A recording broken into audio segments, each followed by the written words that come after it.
सारी general insurance कंपनियों की सेहत की समीक्षा के लिए जल्द एक महत्वपूर्ण बैठक बुलाई जाएगी। और ये बैठक इसलिए बुलाई जाएगी ताकि इसके लिए जो भी ज़रूरी प्रावधान मुझे किया जाना है, तो बजट सत्र से पहले इसके ज़रूरी प्रावधान किया जाए। क्यों किए जाएंगे ये बताऊं आपको। दरअसल 3 सरकारी इंश्योरेंस कंपनी है, नेशनल इंश्योरेंस, ओरिएंटल इंश्योरेंस और यूनाइटेड इंडिया इंश्योरेंस, जो जनरल इंश्योरेंस सेक्टर की तीनों कंपनियां हैं। इनकी सेहत की पहले समीक्षा की जाएगी। समीक्षा करके ये देखा जाएगा कि इनको क्या अभी और अतिरिक्त कैपिटल की ज़रूरत है क्या। अगर कैपिटल की जरूरत है तो कैपिटल इन्फ्यूजन का प्रावधान बजट में किया जाएगा।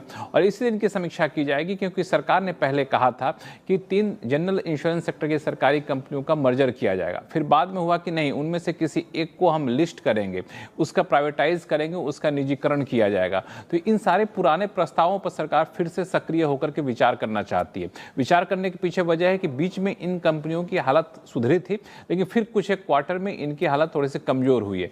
अब सरकार चाहती है कि इनकी हालत को सुधारा जाए। सुधारा क्यों जाए? क्योंकि इंश्योरेंस बिल सरकार जैसे ही पास करेगी तो इंश्योरेंस सेक्टर में बहुत सारे संभावनाएं खुल जाएंगी और उन संभावनाओं का, उन रास्तों का कैसे फायदा पहुंचाया जाए इन कंपनियों को, इसका जो है एक विकल्प दिया जाए, उस हिसाब से कंपनियों को ढाला जाए। इसलिए बैठक काफी महत्वपूर्ण मानी जा रही है। और उस बैठक के बाद आगे की रूपरेखा तय की जाएगी कि आखिर इन तीनों जनरल इंश्योरेंस कंपनियों में किस तरह से आगे बढ़ना है, कब उन्हें लिस्ट कराना है, किसी एक का निजीकरण किया जाना है या फिर हमें मर्जर की तरफ आगे बढ़ना है। तो ये बैठक इस लिहाज से काफी महत्वपूर्ण साबित हो सकती है।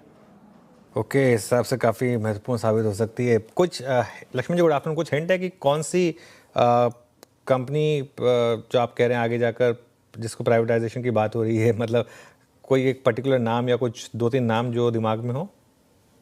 देखिए, दरअसल इस पे अभी अलग अलग दौर की बैठकें हुई थी, कमेटी बनी थी, कुछ एक नाम को जीरोइंग किया गया था, लेकिन उसका फिर जब ठंडे बस्ते में चला गया तो अब नए सिरे से इन नामों पर विचार किया जाएगा। और चूंकि आप जैसा हम लोगों ने पहले रिपोर्ट भी किया था कि इंश्योरेंस बिल पास होने के बाद इंश्योरेंस सेक्टर में FDI की सीमा भी काफ़ी ज़्यादा बढ़ने वाली है। तो ये भी विकल्प तलाशा जाए, क्या कहीं से FDI लाया जा सकता है, क्या कोई विदेशी कंपनी उसमें हिस्सेदार बन सकती है, निवेशक हिस्सेदार बन सकता है क्या। तो ये सारे विकल्प हैं जहाँ पर सरकार तलाशेगी, लेकिन उन सबसे पहले सरकार चाहती है कि इन कंपनियों की माली हालत बेहतर कर दिया जाए। माली हालत बेहतर करने के लिए जो भी जरूरी कदम हो उठाया जाए, कैपिटल इन्फ्यूजन की जरूरत हो वो उठाया जाए, और क्या कदम उठाए जा सकते हैं ये किए जाए। इसलिए बैठक को महत्वपूर्ण माना जा रहा है।